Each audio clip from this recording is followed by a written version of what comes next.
Bismillahirrahmanirrahim. Alhamdulillahirrabbilalamin.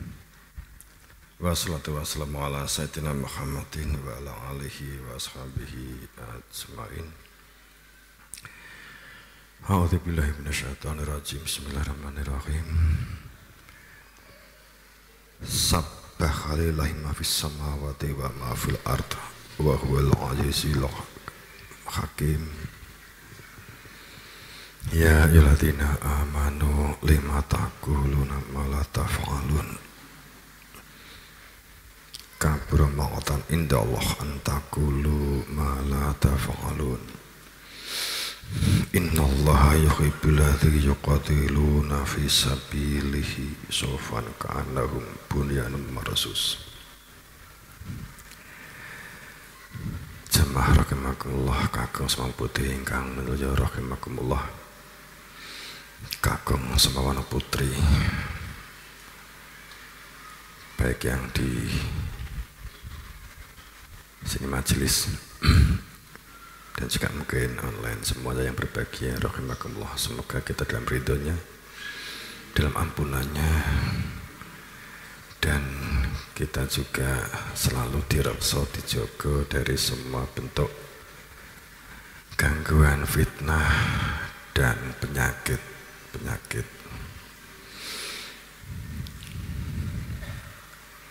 Jadi kita akan ambil tema ilmu dan akal. Ini kan ilmu dan akal. Memang lali ngomong dengan ACT, sekatakan ilmu atau akal.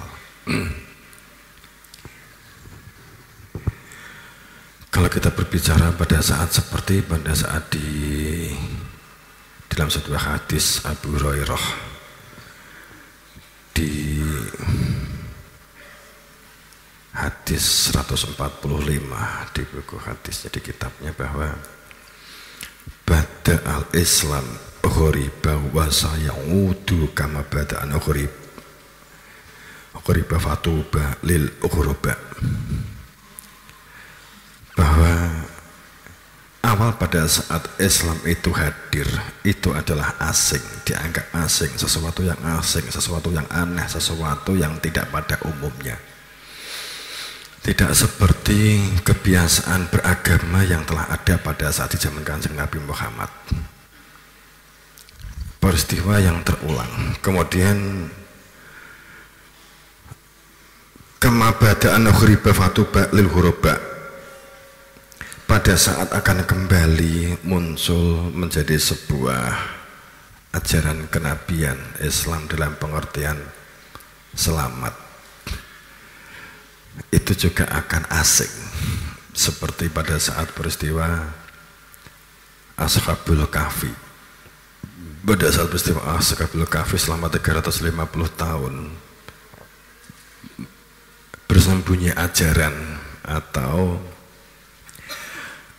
ajaran tauhid dalam mengendali penguasa. Kemudian banyaknya rekayasa, rekayasa membuat satu rumusan supaya manusia itu juga semakin pangling sang penguasa untuk mengalihkan perhatian yang ada, sehingga 7 orang yang berada di dalam gua, 7 orang yang berada di dalam satu ya istilahnya apakah gua dalam pengertian sebenarnya, tapi dari guru-guru cerita kita memang berada di dalam sebuah pulau yang sangat dijaga, dikelilingi oleh sungai, yang sungai itu banyak buaya yang sampai sekarang itu masih ada bekasnya, di banyak buayanya masih banyak. Pulau itu hanya sebesar kurang lebih 2 lapangan sepak bola. Jadi itu Ashabul Kahfi itu nggak boleh keluar dari lingkungan itu, tidak bisa keluar dan dijaga, tidak diperkenankan keluar belas. Tapi mereka tahu, penguasa itu tahu kalau bahwa kebenaran dalam silsilah ajaran yang dibawa oleh Nabi Isa itu adalah ke Ashabul Kahfi ini. Kemudian Ashabul Kahfi yang pertama, sebenarnya yang kita selama ini pahami itu adalah 7 orang berada di dalam gua.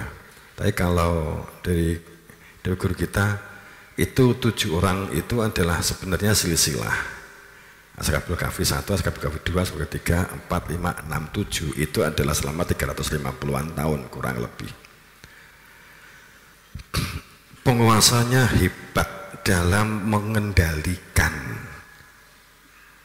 sang Ashabul Kahfi supaya tidak menyampaikan dan tidak beredarnya tauhid, sehingga Islam atau sehingga beragama itu dihapus dari permukaan bumi, dan dalam pengertian hanya supaya bersifat ritual semata, hanya bersifat sesembahan fisik semata.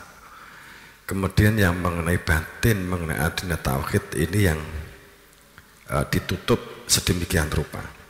Kemudian sang penguasa terus dalam satu rentetan 350 tahun ini adalah memiliki karakter yang sama, supaya ojo nganti ajaran tentang bagaimana bertauhid ajaran Nabi Isa itu dapat berkembang. Tapi mereka juga nggak wani mateni, nggak wani membunuh, sebab mereka juga tahu kalau ini dibunuh maka dunia juga hancur.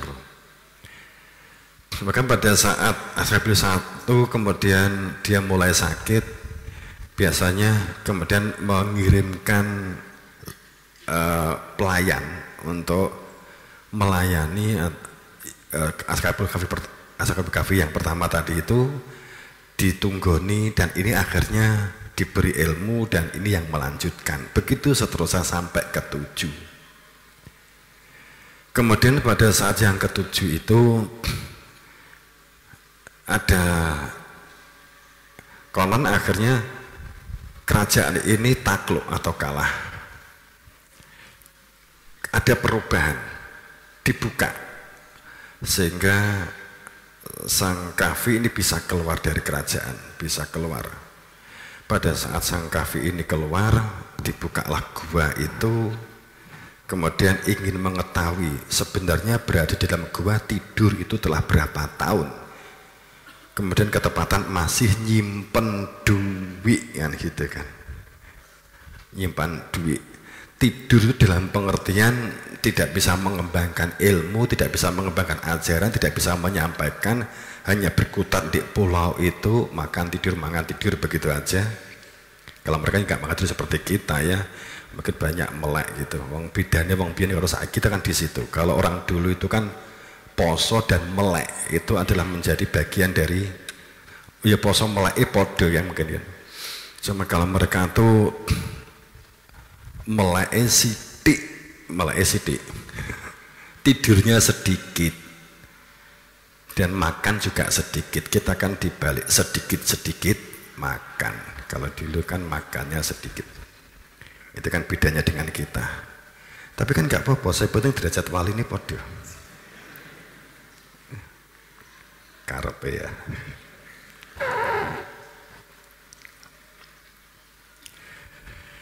Kemudian dia ke pasar, tuku menggunakan uang yang telah dia simpan selama dia tidur. Akhirnya duit ternyata ora payu. Kalau cerita di gune sebuah kitab sekali Al-Quran, mung cerita tuku tempe dilebokne Quran, itu kayaknya kan gak masuk akal gitu. Tuku kangkung nganggo duit tinggi ngecek iki duit iki jik payu apa ora turu pirang tahun gitu loh. Itu sebenarnya pasar dalam pengertian masyarakat. Kemudian masyarakat saat diberi informasi tentang ajaran tauhid, ilmu yang menggenapi tatanan lahir, itu kaget pangkling, luh dikira wis gak enek ajaran itu. Risalah itu wis terakhir Kanjeng Nabi Isa kan gitu kan. Itu pemahamannya masyarakat. Akhirnya sangat kesulitan untuk menyampaikan hal ini, sampailah datangnya Nabi Muhammad sang Ahmad Mustafa. Kemudian Nabi Muhammad nyampaikan, ternyata pangkliknya juga hebat. Karena jarak antara Nabi Isa ke Nabi Muhammad 500 tahun. Sehingga yang sudah berkembang adalah Lata, Uzza, dan Mana. Artinya yang berkembang itu ego. Segala sesuatunya parameter hitungannya adalah angka-angka. Nah, itu sehingga pada saat Nabi Muhammad menyampaikan tentang adanya ajaran tauhid, ajarannya para nabi, para rasul yang selama ini itu bersembunyi atau tidak ditampakkan karena memang tidak ada orang yang butuh, malah dimusuhi, tidak sedikit yang dibunuh. Makanya saat di zaman Nabi Muhammad, kenapa beliau muncul? Karena saat itu namanya kejahilian, benturan, bentrokan itu luar biasa hebat. Hampir semua suku-suku, kekuatan suku di Jazirah Arab saat itu adalah terjadi, selalu berkelahi di antara mereka. Gelut itu sudah menjadi budaya dan kebiasaan antar suku, bangsa, adat beda itu sudah berkelahi, warna kulit beda berkelahi, bahasa beda berkelahi, keturunan bapak ewit beda berkelahi. Yang cikal bakal suku-suku, klan-klan itu adalah banyaknya kejadian reuni keluarga. Tapi sebenarnya benar begitu. Saya membaca sesuatu begitu ya. Itu nanti reuni akhirnya membuat klan sendiri, reuni membuat klan sendiri. Mau kita sih supaya tampak biar enggak misalnya balung, tapi akhirnya dekat dengan klan yang lain benturan, kita akhirnya kan terjadi seperti itu. Tapi saya enggak melarang reuni loh ya, ini kan saya cerita. Kemudian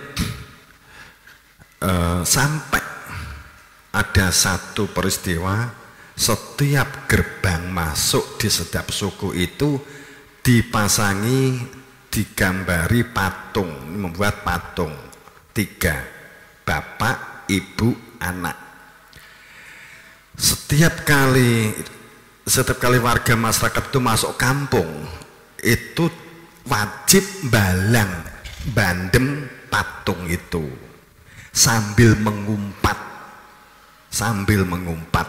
karena patung yang digambar itu adalah patungnya kampung sebelah yang menjadi musuhnya, sambil mengumpat kan gitu, apa umpat mbawar gitu, tiba-tiba mau dicangkrik gitu. Nanti memene ngatom mawar, kemudian yang satu melati sing guru dewi kirek gitu. Nah, itu kemudian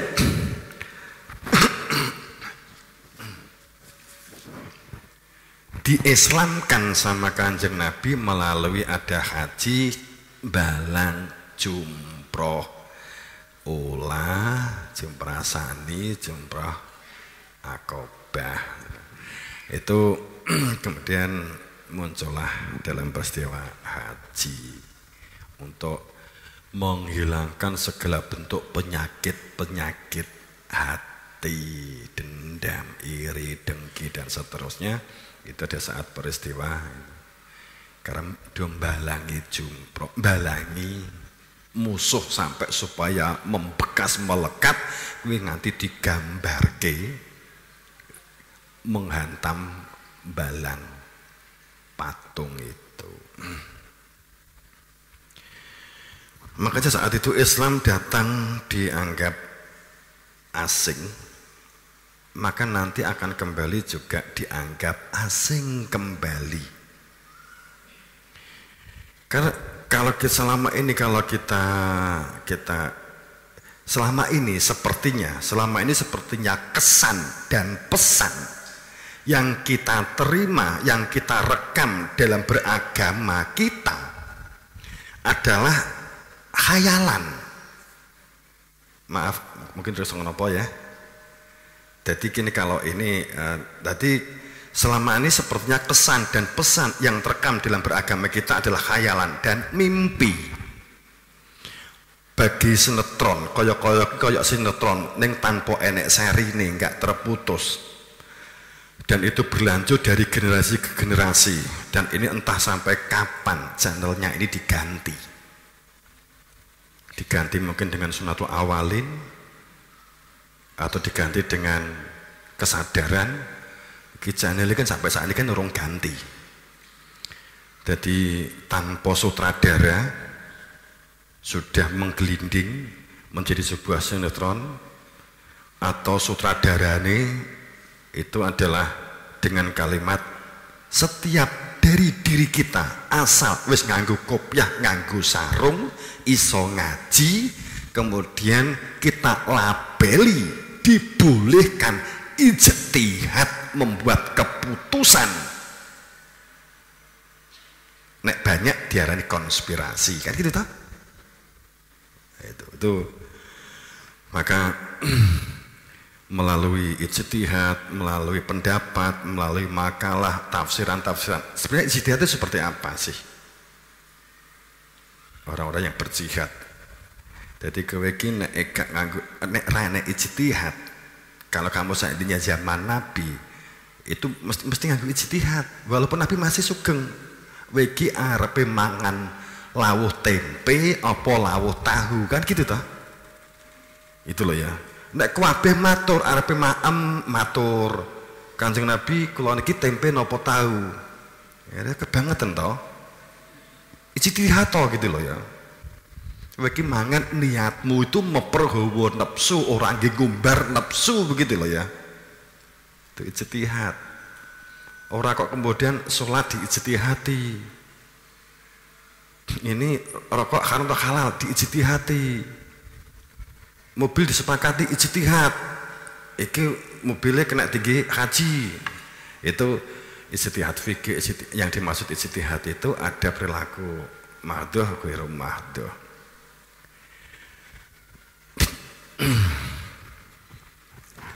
Sehingga sepertinya itu penonton sinetron ini, penonton dan simpatisannya itu ya pemain sekaligus bintangnya. Antagonis dan protagonisnya itu tergantung perspektifnya masing-masing. Ya toh? Antagonis atau protagonisnya itu tergantung perspektif kita. Wes seneng karo kae ya berarti dia jadi bintangnya. Wes gak seneng jadi antagonisnya, kan gitu aja sekarang ini. Gitu. Ya, sinetron.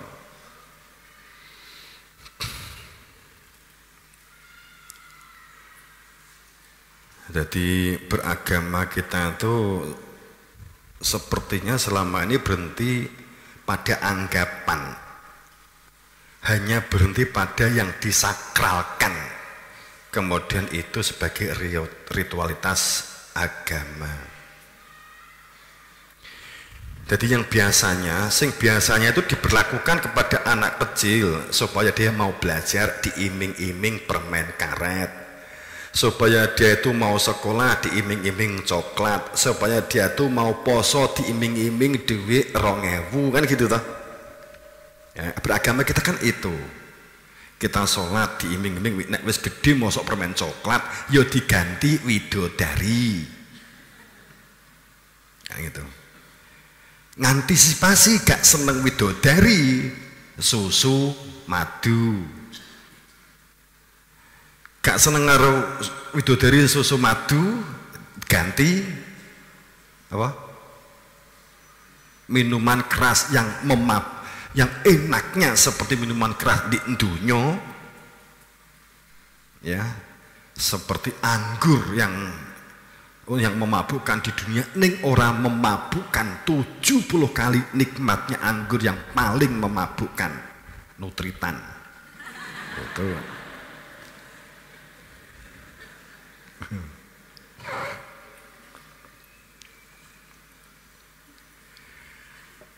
Berbicara tentang surga, berbicara tentang neraka, berbicara tentang widodari, itu merupakan iming-iming yang ada.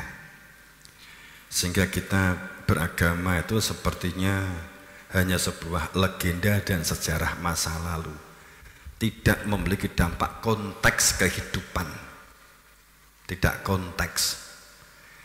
Saat menghadapi reses kita kebingungan, saat menghadapi corona kita juga bingung, kita diombang-ambing dengan isu, kita menjadi judek, kita menjadi panik. Itu karena kehidupan beragama kita adalah kehidupan di atas awan. Beragama kita kan di atas mimpi dan khayalan. Maka satu ungkapan bahwa laisa bi amaniyikum wal amani ahli kitab, bahwa pahala surga, neraka, widodari dan berbagai hal berkaitan dengan hal itu, malaikat, itu bukan karena angan-angan kamu yang kamu ciptakan, yang kamu anggap sebagai keyakinan, yang kemudian kamu posisikan sebagai keimanan. Dan juga walaupun ahli kitab juga bukan dari buku dan tulisan, dari hasil pemikiran orang yang ditempatkan sebagai ahli menulis. Ki ayat duduk omong, duduk cangkemku, duduk cocotku loh ya. Jadi laisa bi amanikum wala amani ahli kitab. Pada saat bukan karena bacaan, bukan karena angan-angan, akan tetapi kebenaran itu adalah mutlak. Al-haq itu min rabbik. Maka barang siapa yang mengerjakan kelaliman, ya malu su'a, yang bertujuan untuk memiliki kehormatan dunia padahal tidak mengetahui apa-apa, su'a yujzabih. Dan mereka ini adalah orang-orang yang di dalam kedoliman tapi tidak dalam sadar. Niscaya akan ada saat ditenggelamkan kejahatan itu sebagai wujud pembalasan. Maka saat itu tidak ada pelindung dan tidak pula ada penolong baginya. Ini kan kita sambil greto.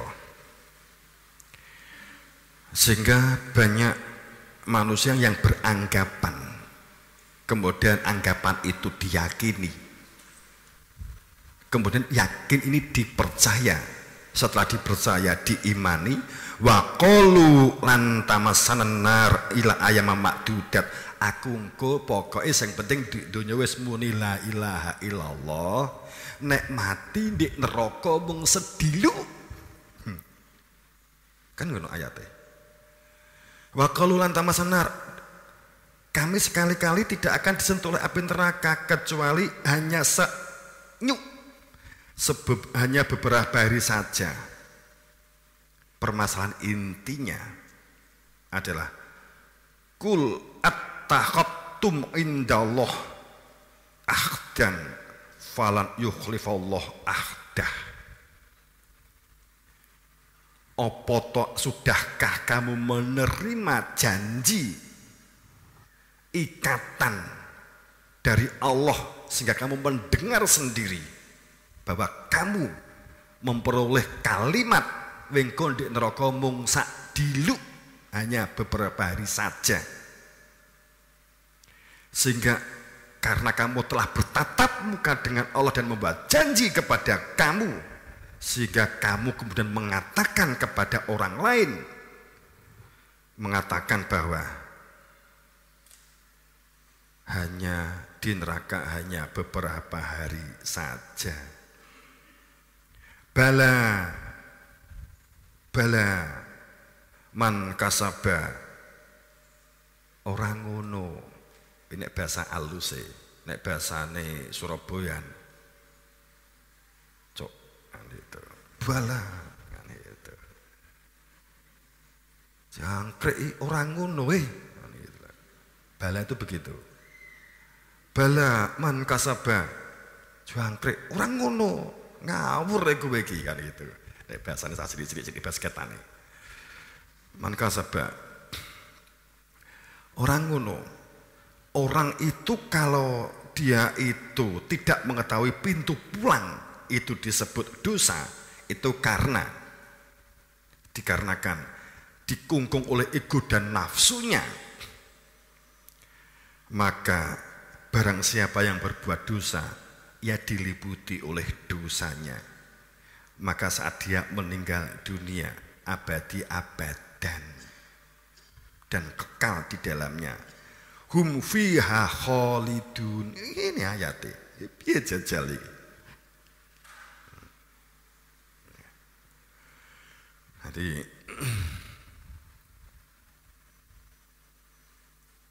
seperti yang terungkap di dalam surat Al-Imran 24 juga begitu. Dzalika bi annahum qalu lan tamasana nar ila ayyam madudat. Banyak manusia yang mengaku-ngaku yang padahal itu hanya anggapan. Yang anggapan itu kemudian dipercaya dan kemudian diyakini, setelah itu menjadi keimanan. Kemudian dia mengaku berada di dalam kebenaran. Pada saat titik kebingungannya kemudian mengatakan, nek kepeksa aku sok di neraka mung sedilu. Kemudian ayat ini ditegaskan sangat luar biasa. Wa gharrahum fi dinihim makanu yaftarun. Mereka telah diperdaya oleh akalnya, diperdaya oleh anggapannya dalam menjalankan ad-din yang sesungguhnya hanya merupakan mengada-ngada.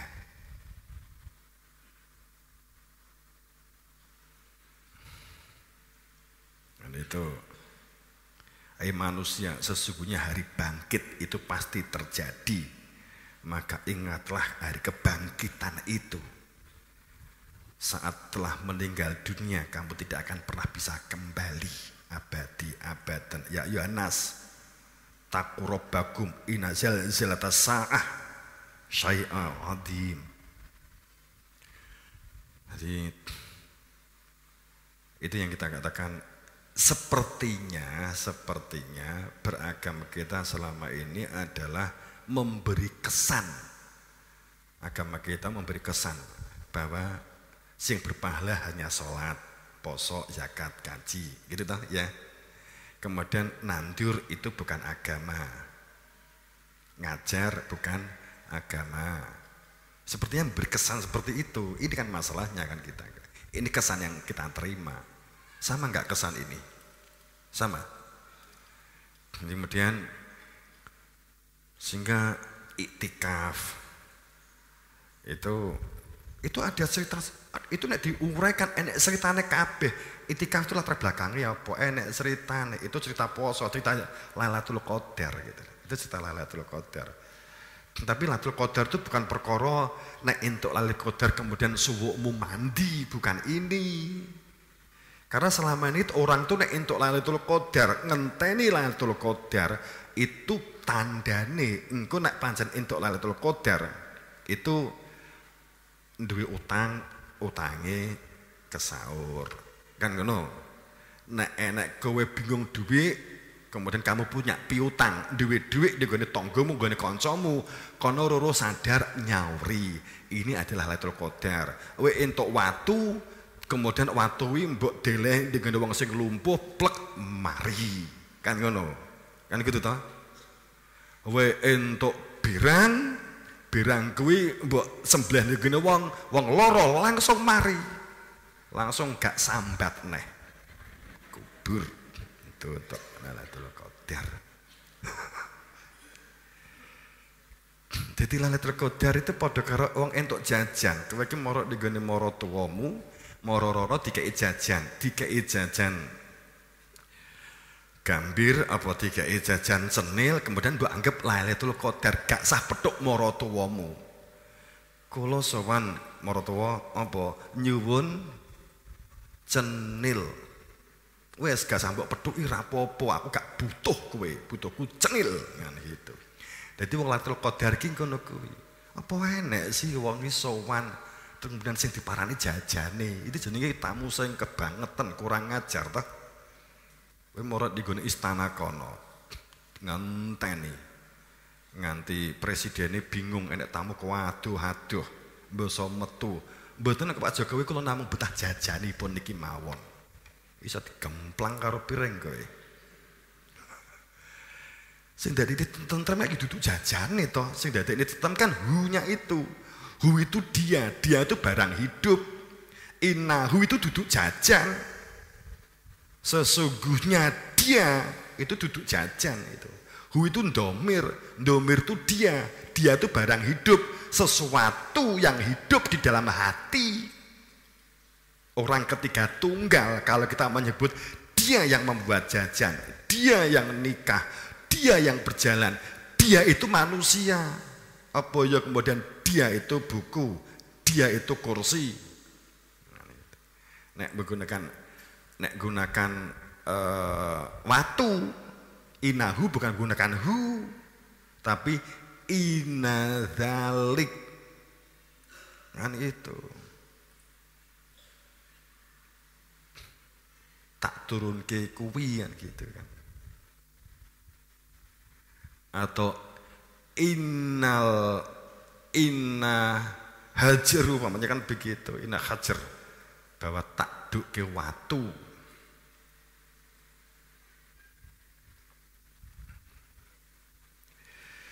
Bagi contoh kan itu.